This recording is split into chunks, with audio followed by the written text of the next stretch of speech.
I fundamentally disagree with you in regards to having a family and getting married in this day and age. And I'll tell you why. 70% of the divorce rates happen because of women. Okay? That's a fact. Before we get angry, let's talk about the facts. You can Google this too.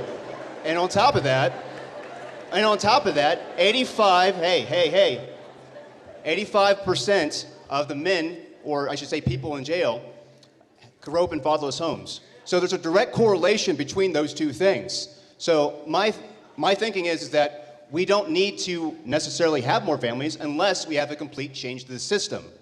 Now, what do you think about that? We need to change the system in order for us to have a nice conversation about, having a family, because the state incentivizes single motherhood in this country. And you're looking at me with that face, but tell me why. I'm trying to understand what you're saying. Like, what is your contention, that we shouldn't get married and have kids? We shouldn't currently because of this particular issue right now. What the issue is? Build that out further for me. Okay, let me explain. Outside of the fact that, the anti-woman thing that you said. Well, it's not necessarily anti-woman, it's a fact. You can Google this too. And look at the divorce rates in this country.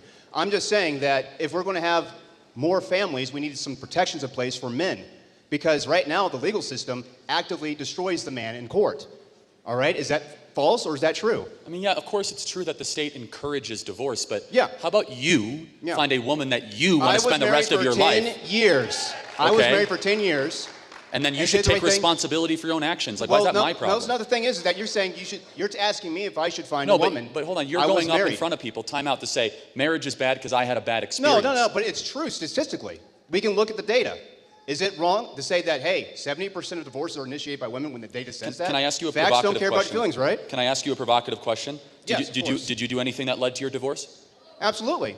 Okay, so it wasn't all the woman's fault. No, but I'm saying, but here's the thing. 70% of the divorces are initiated by them. And yes, this is an anecdotal situation. See, I reject the premise. I reject the premise. I think that we as men must lead. Women might initiate it, but we as men don't take the directive to have peace in the home. I reject the premise. Hold on, time out. Okay, let me finish. I reject the premise. Yes, women might initiate the divorce proceeding, but course. we are the one as men that ignore the subterranean threat and the brush fire that is growing. We're the ones that should take the family back to church, that go seek counseling if necessary. And I don't disagree with it. It's not good enough just to say, like, hey, it's women that initiate it. It's men who don't act, I think, confidently and strong enough in most cases to actually make sure that marriage is a safe haven to have children in a wholly protected place.